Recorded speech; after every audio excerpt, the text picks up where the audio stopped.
Assalamualaikum warahmatullahi wabarakatuh. Konnichiwa, ai minasang. Jadi ini konten pertama aku ya di Jepang, dan nama channel aku Homushaku. Itu ada arti tersendiri, dan aku ambil itu dari kotoba Jepang yang artinya rindu kampung halaman gitu. Itu maksud dari nama channel aku ya minasang. Dan jadi hari ini aku tuh mau room tour aku di Jepang ya.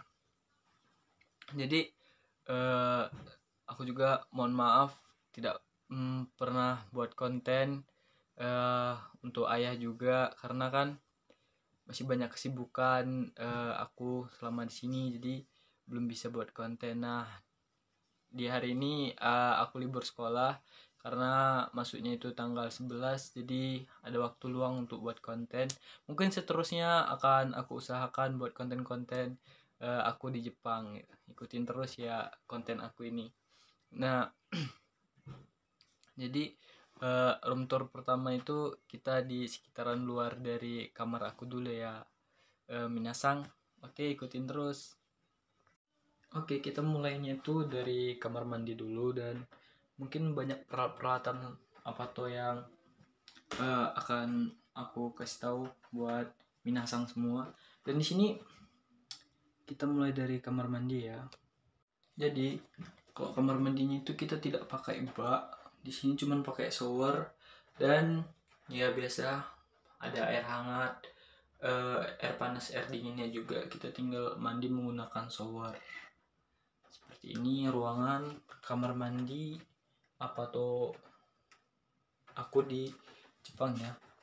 Oke, jadi kamar mandi. Sekarang kita masuk ke WC-nya. Jadi WC dan kamar mandinya itu berbeda.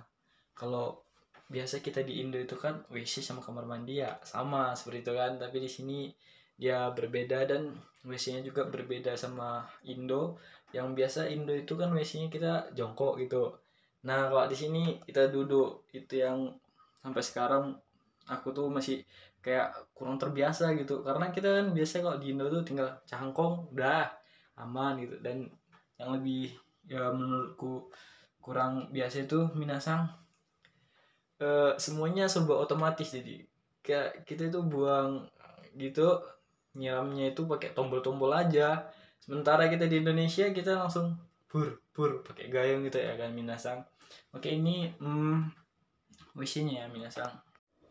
Nah, ini dia WC-nya. Kita pakai tisu, tapi tidak tisu itu cuma untuk mengelap tangan kita saja seperti ini. Nanti kita tinggal siram pakai tapi tidak semua WC di Jepang itu pakai tuas seperti itu ya. Ada juga dia yang main tombol-tombol semua. Nah, di sini kita pakai tombol-tombol untuk menyiram, macam-macam lah, tombol untuk menyetel air segala macam lah di sini. Pokoknya dia serba otomatis lah, pakai tombol-tombol semua gitu. Nah, jadi selain kapasitas kamar mandi, WC di sini, kalau Bersih juga sudah disediakan nih mesin cuci ya. Mesin cucinya ada baju Bang Rizky, belum dijemuri karena keadaan sekarang lagi hujan, jadi belum dijemur. Dan mesin cucinya menurut Bang Rizky termasuk enak karena kita tinggal ya isi air, tidak perlu isi air, tinggal tekan tombol tuh nanti udah dia ngisi air sendiri, ngeringin sendiri, semua sendiri, nyuci sendiri. Kita tidak perlu seperti di Indo harus buang air apa gitu, tidak. Tapi di Indo ada juga yang seperti ini. Mungkin Bang Rizky belum pernah juga nemuin mesin cuci yang seperti ini di rumah kakak gitu. Cuman menurut Bang Rizky ini lebih simple, lebih enak lah. Dan di sini ada wastafelnya. Nah, wastafelnya ya seperti ini ya.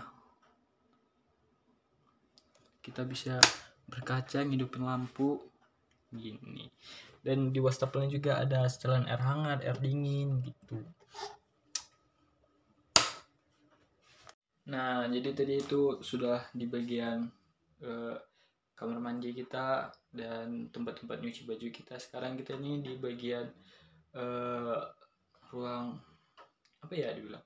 Tapi di sini tempat masak lah, tempat masak Bapak Rizky bersama teman-teman Bapak Rizky juga. Nah, jadi di tempat masak ini dia tersedia wastafel dan langsung ada kompornya. Seperti itu. Kompornya ada dua. Nah, ini panci Bapak Rizky dan teman-teman.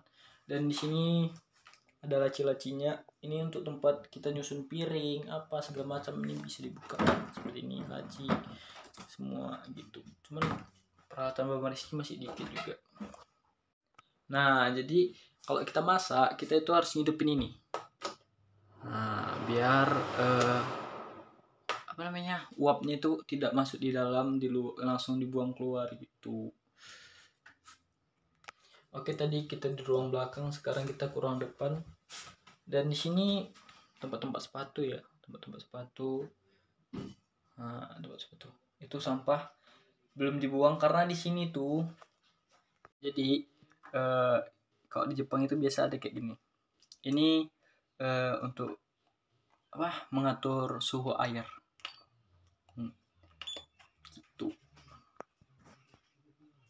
Karena di sini kita itu buang sampah tidak bisa sembarangan. Jadi semua itu harus tertata, kayak kita harus buang sampah kaleng harinya lain, buang sampah botol harinya lain, buang sampah-sampah yang bisa dibakar itu harinya lain. Jadi kita tidak bisa buang-buang sampah sembarangan gitu. Jadi tadi karena sudah banyak sampah, jadi disimpan dulu. Mungkin harabu itu biasa untuk sampah yang bisa dibakar, itu dibuang. Nah, jadi karena Bapak Rizky dan teman-teman itu nggak mau ribet, jadi kayak tempat botol disediakan tempat botol, tempat kaleng disediakan tempat kaleng, tong sampah.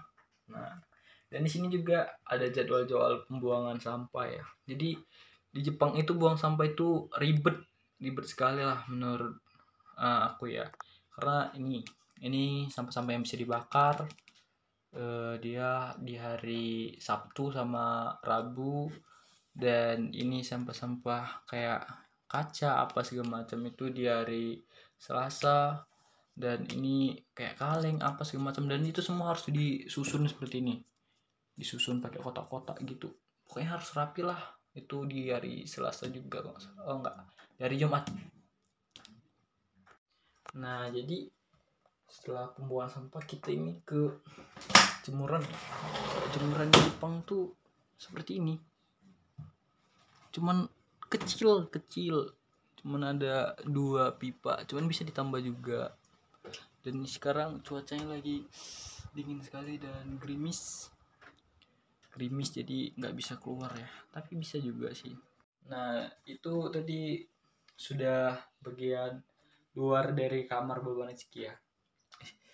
Gimana ya, masih terbiasa dengan sebutan Bapak Rizky, jadi agak susah juga omongkan. Sekarang kita masuk ke kamar aku, dan ya mohon maaf karena di dalam juga ada kawan-kawan aku lagi main HP itu. Kita lihat-lihat seperti apa isi kamar dari aku dan satu lagi teman aku ya. Oke, sekarang aku sudah di kamar, dan ini mohon maaf sebelumnya karena kamarku berantakan sekali. Cuacanya masih hujan, jadi banyak pakaian yang belum bisa dijemuri, jadi digantungin dulu gitu. Nah, kalau di kamar yang tersedia itu open atau pemanas makanan dan kulkas gitu. Tapi di sini kami beli Magicom karena tidak disediakan oleh Apatonya ya. Dan ada juga meja belajar. Ruangannya kecil, banyak gantung-gantungan. Tersedia AC juga, dan ya seperti inilah ruangannya, sangat kecil. Lemarinya main biasa, buka-buka gini, tapi isinya kayak peralatan seperti ini. Masih berantakan sekali, masih sibuk, jadi belum bisa ngurusin apatonya gitu. Jadi kalau kita biasa masuk apato itu biasanya yang udah disediakan itu kayak tempat tidur itu udah pasti disediakan, dan biasanya itu selimut, bantal itu disediakan baru, dan ambalnya gitu. Nah, ini selimut Bang Rizky, kayak bed cover gitulah, baru bantal, ranjangnya sudah disediakan.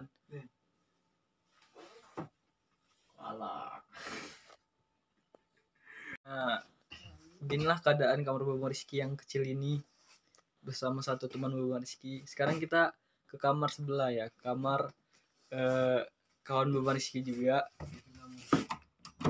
Dia orang Indonesia juga sih, sama berangkat sama Bang Rizky kan.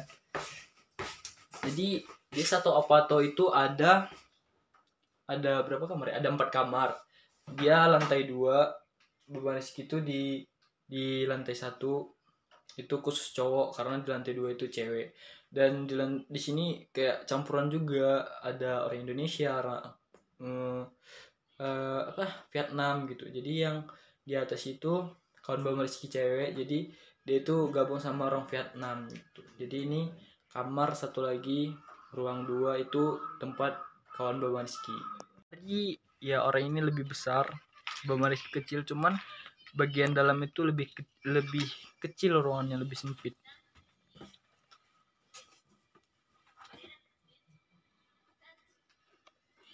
Nah, sekarang kita keluar apartemen apato, tempat kos lah jadi kita bilangnya. Kita lihat dari luar seperti apa apartemen Bang Rizky. Ini sejuk sekali karena baru siap hujan ya. Aja di sekitarannya itu seperti ini. Dan ini apartemen Bang Rizky. Itu yang kedua, pintu 2 sana itu yang untuk lantai 2 seperti ini. Cuman kecil aja. Dia itu apartemen aku itu masuk ke gang-gang kecil gitu. Nah jadi kalau kita mau ke Indomaret atau ke Kombini itu, kita itu melewati gedung-gedung besar. Nah sekelilingannya apartemennya gini ya, pokoknya itu gedung-gedung besar semua. Nah sampai sini dulu mungkin video vlog room tour apato aku hari ini ya, karena mohon maaf sih sebelumnya karena ngomongnya masih agak-agak terbata-bata karena memang belum terbiasa. Ini vlog pertama aku di Jepang ya. Mohon dukungannya untuk selanjutnya. Ikuti terus channel aku ya, jangan bosan-bosan karena bakal banyak lagi cerita-cerita dan kehidupan aku selama di Jepang yang akan kutumpahkan ke channel aku ini. Oke.